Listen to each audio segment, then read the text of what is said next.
Hey guys, Infidel 1258 here. This morning I just want to talk to you about a couple hours ago Splinterlands released a tweet that talked about the two next airdrops and they look awesome. So let's look at it. Let's discuss what we see. Let's talk about maybe some synergies that might be obvious, and let's just get excited a little bit together because I'm kind of a I'm excited. So let's check it out. First of all, if you don't follow me on Twitter, maybe you should. I've got 70 people following me, so it's a new account, but I'm trying to focus primarily. I'm interested in a lot of things. Family, finance, and faith is like what I'm going to be posting about, but with a strong focus on Splinterlands, of course, because that's what's brought my channel to where it's at. So let's get into it, because one of the tweets from today is Splinterlands related. So they posted these. They said next two airdrop cards, and that's it, right? So click on the link. You can see the amazing artwork. First of all, this guy reminds me of like a biblical angel. I think like he's even looks like he's holding a Bible. I love this card. He looks like how I imagine Michael or something like that. Michael's one of God's archangels, which is like as I understand it, like one of the leader angels. It's an army of angels, and then there's generals and there's captains and everything. So Michael is one of the leaders, and there's Gabriel. Either way, it does look like they're calling on that kind of Christian imagery. He looks like he's holding a book in one hand and a flaming sword in the other. And actually the Bible talks in Revelation about Jesus holding a flaming sword. And he looks fierce, doesn't he? I love this type of art style. I love realistic art that is playful, or like yeah, that's how I describe it. Realistic but playful. It's not abstract. It's not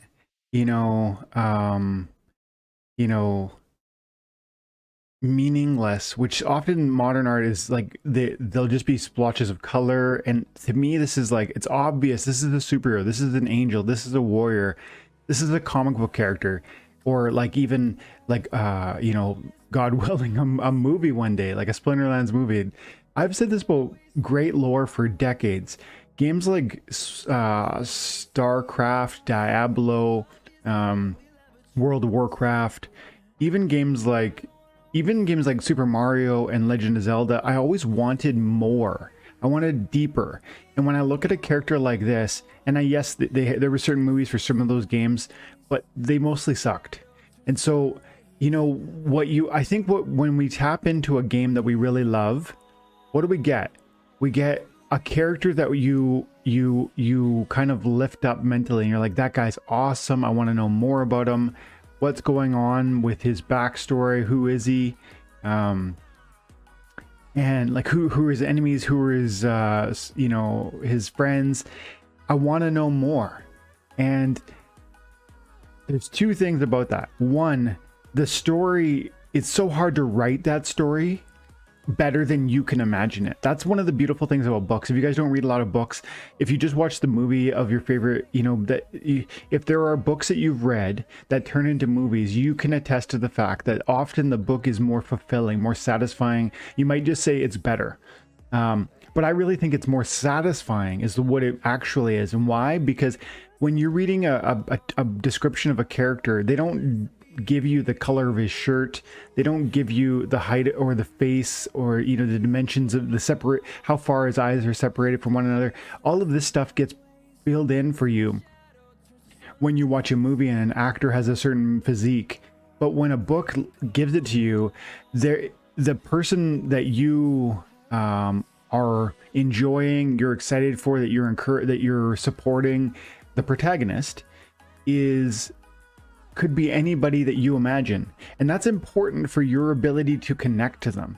For one reason or another, that's important.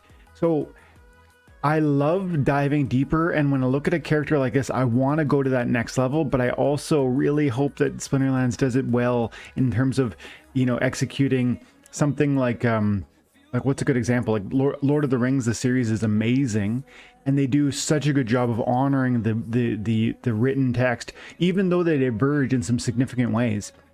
But then I would compare that with like you know, let's say Ender's Game, the book versus the movie, I really found them. It's anytime I really found the movie lacking, and I think that's because child actors are hard to find. Good child actors are hard to find. But I digress. So I'm excited by this guy, and I want to know more about him.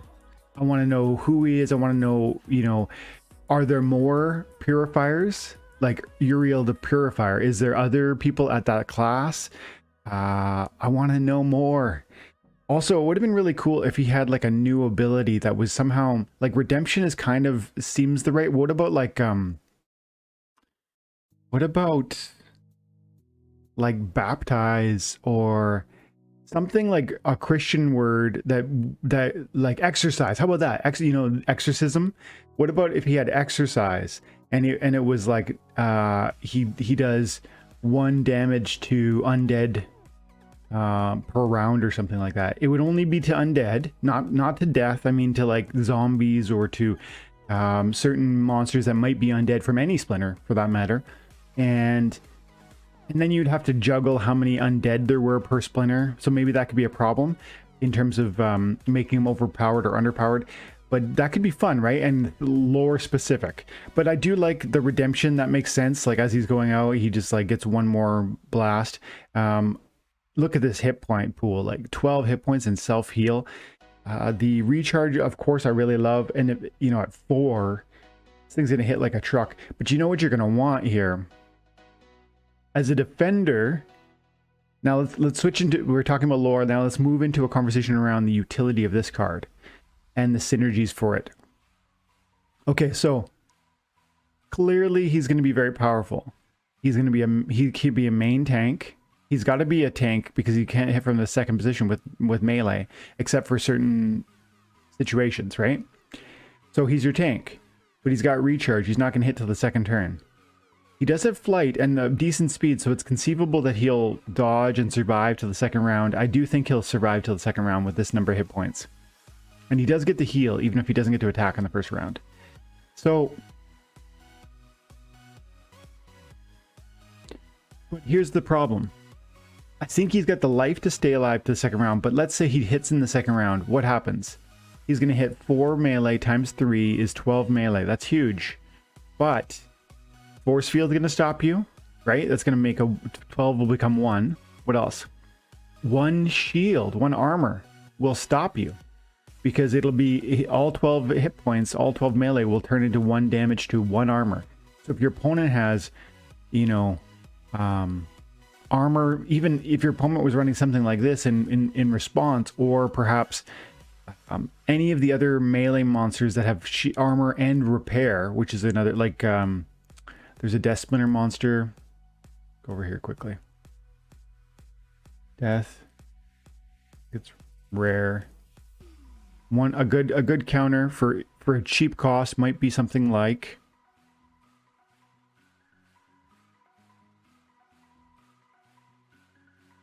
Death. I'm going to show 2 thoughtful counters. One from Death. He's got a repair. There he is. Bone Golem. Not cheap anymore, but Bone Golem at decent levels. At level 5, which is, I think, gold, has repair. And so, you know, you're going to constantly have that 1 armor. And then if you had 1 more repair in your back line, such as you might with white, right? You could go Silver Shield Paladin, you could go the Shield Bearer, and there's a 3 or 4 different armored monsters here on the white team. And then think about the repair, because there's 1, 2, 3, 4 different monsters on the white team that have repair. And if you have, like I say, even 1 armor, you're going to be able to counter that gigantic, massive recharge hit. So that's 2 counters I would be thinking about. I like this card a lot, though. I like this card a lot, and I think it is going to be one that I'm definitely going to want. I don't know what the abilities are going to be at lower levels, obviously, but I think it's powerful. I think it's very powerful. And I think it will find its way to the top of the white team for tanks. Let's check out the other one, because I like the other one even better. Okay, so first of all, just the art style and then lore and then abilities like we just did with the white. So art style, I think it looks so menacing and I love it. I don't know about you guys, but I have this natural, and I think it's natural, maybe you tell me if it's not, I have this natural fear of the deep ocean. And it even when I was a kid, even when I'm an adult, swimming in the ocean, like the open ocean, I don't mean like at the shore beside my favorite beach. When you get out deep and those waves are coming over your head, or, you know, for that matter, there's rip currents that can like pull you down or pull you out.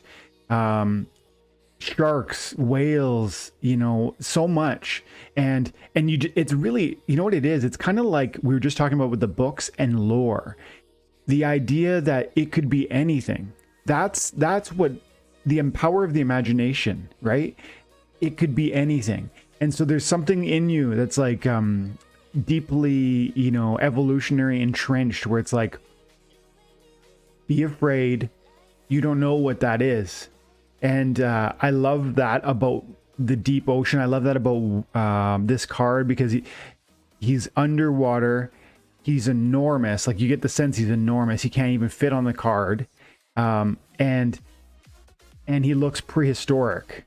So it's like some sort of dinosaur that's been around forever and is enormous and lives in the deepest, darkest trenches, and that we can't even really explore. That's another cool thing. In the ocean, we haven't even fully explored the ocean floor yet. Like, not even close. There's so much life down there that we don't know about, and there really could be beasts that we don't, maybe not this big, because we probably would find their bones or whatever. But I love that type of drawing on that type of imagery and that unknown. Well done to the lore team, to Nate and the guys. I love this one. And for 6 mana, before we get there, lore wise, card art looks amazing. I love I'm excited to explore again what this could be. I don't know what that means, Bakjira, but I assume it means something. And it seems like the water team is getting a lot of these kind of fun names, like what else was there? Even the Kraken. The Kraken is like, let's go water. Let's go water, and then go dice and chaos.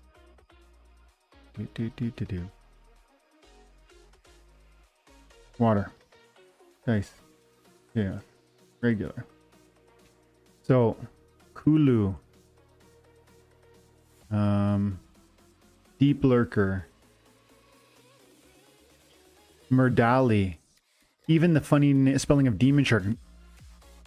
Lots of fun, almost elfish names. I like it. I like it a lot. It's like, it makes me think about 2 things. 1, elves, and 2,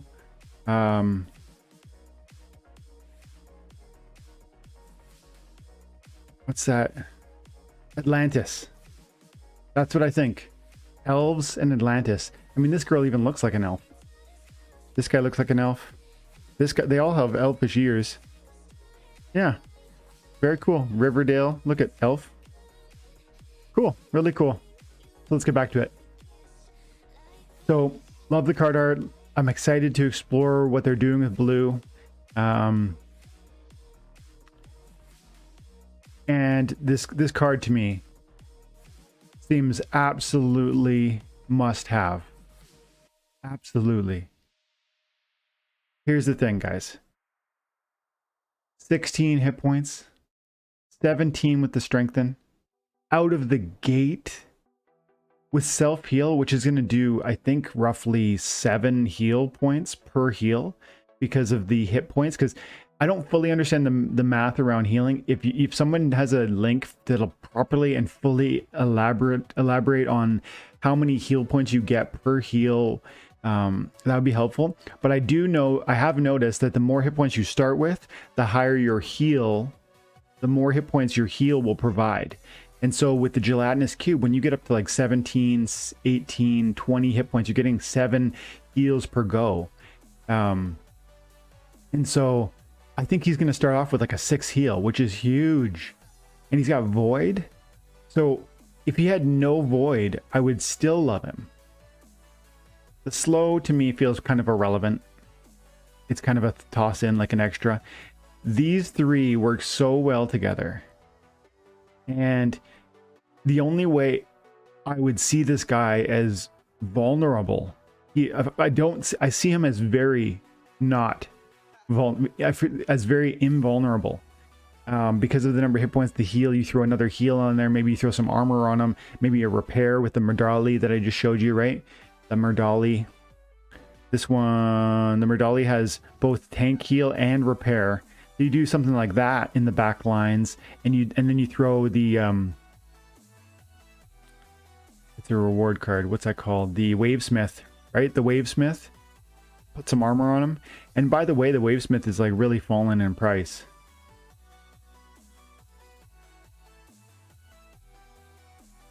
The Wavesmith is now 35 cents. So you can get your protect up, then you got your repair and your double heal right there. Wavesmith, Murdali, and the new card. That's 3 cards for 11, 14, 17 mana. You could play that team. And this will be akin to like the one that everyone does right now, which is the gelatinous cube. This is like another gelatinous cube. It doesn't have scavenge, but it does have self-heal and a huge hit point pool. So to me, this is gonna be one of those plays where you'll out survive your opponent, and you'll play 25 rounds, but you'll end up winning. So I think you'd better not sleep on this one. I think that you're gonna find that this card is very, very useful. And look, it's not even 10 mana. Like, rather, I should say, at 6 mana, I think it's a smoking deal. But the fact that it's not 10 mana means that it won't be giant killed. Now, it does have the possibility of being, what's that word? What's that ability? A new ability. Winter cards. Gameplay abilities. There's a new ability there, not Giant Killer. Not Giant Killer is not the one I'm thinking of.